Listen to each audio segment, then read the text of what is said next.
ధర్మపురి క్షేత్రం, దీప్తి శ్రీనగర్, మియాపూర్, హైదరాబాద్.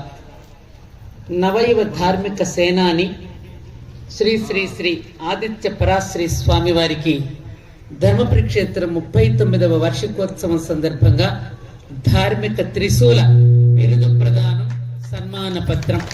స్వామివారికి ధార్మిక త్రిశూల అనే బిరుదాన్ని వేదిక ప్రసాదిస్తుంది.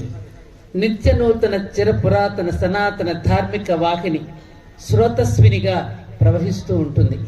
ఇది ఒక చోట విస్తృతంగా, ఒక చోట లోతుగా, ఒక కాలంలో గంభీరంగా, ఒక కాలంలో నిశ్చలంగా అలల అలికిడిలో తీరాలను వరుసుకుంటూ సాగిపోతూనే ఉంటుంది. ఈ వాహినిలో మునకలు వేసి తరించిన వారు కొందరైతే ఈ వాహినిని క్రొత్త త్రోవలకు నడిపించిన భగీరథులు మరికొందరు. అటువంటి ధార్మిక భగీరథుడు శ్రీ ఆదిత్య పరాశ్రీ స్వామివారు. జోగు హనుమంతు బాలమ్మ దంపతులకి తాము ఆంజనేయులకి జన్మనిచ్చినప్పుడు ఒక ధర్మరక్షకుడిని ఈ భూమికి తెచ్చామని తెలియదు. మహబూబ్ నగర్ జిల్లాలో నారాయణపేట మండలం బిజ్వార్ గ్రామం తన పేరును మండలం నారాయణపేట మండలం బిజ్వారు గ్రామం తన పేరును అంబాత్రి క్షేత్రంగా మార్చేవాడు తన ఒడిలో జన్మించాడని ఊహించలేదు. బాల్యంలోనే ఆధ్యాత్మిక యాత్రకు శ్రీకారం చుట్టి తండ్రితో పాటు కొంతకాలం ముంబైలో ఉన్న సమయంలో ఆధ్యాత్మికవేత్తల మార్గదర్శనంతో మంత్రదీక్ష స్వీకరించి తదనుగుణంగా జీవన విధానాన్ని నిర్దేశించుకొని అనుసరిస్తున్న ఓ ధార్మిక యాత్రిక నమోస్తు, ఓ ధార్మిక యాత్రిక నమోస్తు. త్రిశూలం శివయ్య చేతగల త్రిశూలం దురాగతాలను త్రుంచే దీక్షను స్వీకరించి ఉంటుంది కదా. చిలుకూరు బాలాజీ దేవాలయ అర్చకుని భుజాలపై జరిగిన మునివాహన సేవ ద్వారా వెల్లివిరిసిన సామాజిక సమరసత దీప్తులు హైందవ సమాజానికి క్రొత్త చైతన్యాన్ని అందించాయి. హిందూ ధార్మిక వాహిని బీడువారిన క్షేత్రాల వైపుగా ప్రవహిస్తూ ఉండగా ఆదిత్య పరాశ్రీ అనే ధార్మిక నావికుడు తన యాత్రతో పీడిత తాడిత దళిత హృదయాలను పరమపావనం చేస్తూ ఉంటే ఆధునిక సమాజం విస్మయంతో పరిశీలిస్తోంది. ఇన్నేళ్లుగా హిందూ సమాజం మీద కులం, అంటరానితనం అనే విమర్శనాస్త్రాలతో దాడులు చేసిన శత్రుసేనలు మీ కృషిని చూసి క్రొత్త ఆయుధాలను సమకూర్చుకునే పనిలో పడ్డాయి. త్రిశక్తి ధార్మిక యోధుడు ఒక చోట స్థావరంగా, మరో చోట జంగమంగా ఉంటాడు. ఇది సాక్షాత్తు శివయ్య నిర్వహణ. మీ తపోదీక్షకు మీ జన్మస్థానం నిలయం కావడం ఆ ప్రదేశం చేసుకున్న అదృష్టం. వికసిత కుసుమాలు తమ పరిమళంతో ఎక్కడో ఉన్న తుమ్మెదలను ఆకర్షించినట్లే మీ ఆధ్యాత్మిక పరిమళాలు దశ దిశలా వ్యాప్తి చెంది సుదూర ప్రాంతాల నుండి ఎందరో హిందూ బంధువులను అంబాత్రి క్షేత్రానికి రప్పించడం, వారు మీ సమక్షంలో ఆధ్యాత్మిక చైతన్యాన్ని పొందే ధార్మిక శక్తులుగా రూపాంతరం చెందడం ఒక మహా అద్భుతం. త్రిశూల దర్శన స్పర్శలతో ఒక దివ్యానుభూతికి లోనైన వారు తమ అనుభవాలను పంచుకుంటున్నారు. ఇవన్నీ తెలుసుకున్నాక ఈ ధర్మపురి క్షేత్రంలో విలసిల్లిన త్రిశక్తి పీఠం మీకు ధార్మిక త్రిశూల బిరుదముతో గౌరవించడం సముచితమని భావించింది. ఈ 39వ వార్షికోత్సవ సందర్భంలో పారిశుధ్య కార్మికుల పాదాభిషేక సత్కారం. ఈ సందర్భంలో పారిశుధ్య కార్మికుల పాదాభిషేక సత్కార వేదికపై మీకు ఈ సత్కారం సముచితం.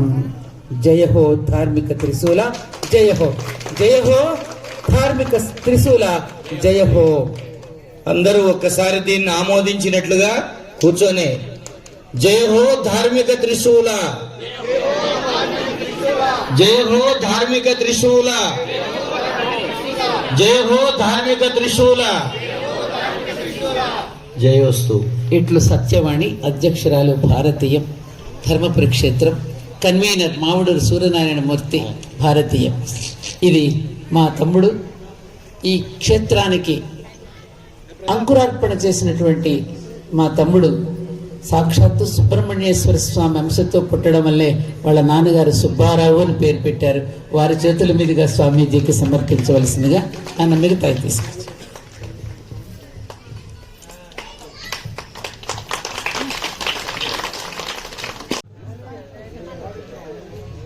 అదేవిధంగా పత్రం పుష్పస్వామి వారికి సుబ్బారావు గారు సన్మానం చేస్తూ ఉన్నారు.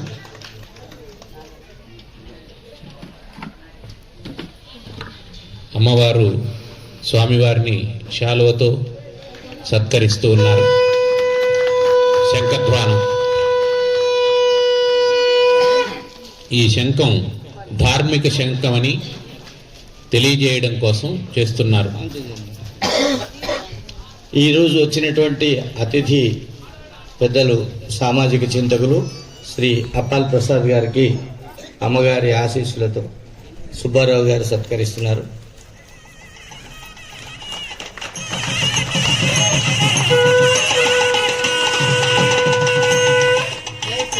జై శ్రీరామ్. ఈ మధ్య మనందరం వింటున్నాం, రాముల వారు అయోధ్య రామయ్య రఘుకుల తిలక రారా నిన్నెత్తి ముద్దులాడెదరా అని వింటున్నాం కదా. రఘుకుల తిలకుడు బాలరామయ్య ఇచ్చేసాడు. చాలా సంతోషం. అందరం అయోధ్యను దర్శించుకోవాలి, అయోధ్య రామయ్యను. చాలా సంతోషం.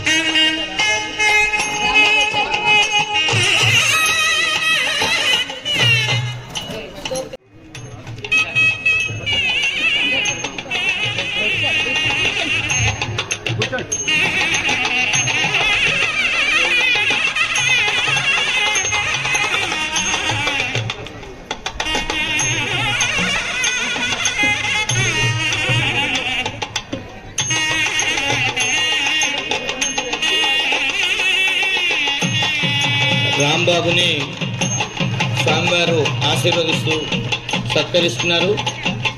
ఇప్పుడు దుర్గాప్రసాద్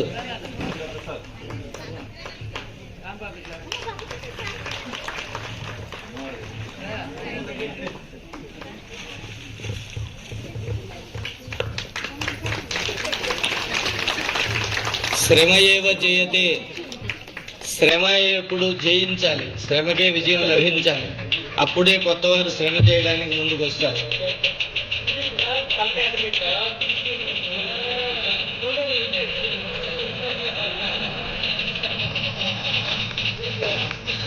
చాలా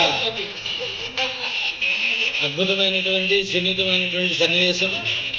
అమ్మగారి హృదయం ఆవిష్కృతమైంది ఇక్కడ. ఇప్పుడు మనందరం కూడా స్వస్తి వచనంతో శాంతి మంత్రంతో ఈ సభా పర్వాన్ని ముగించుకుంటాం.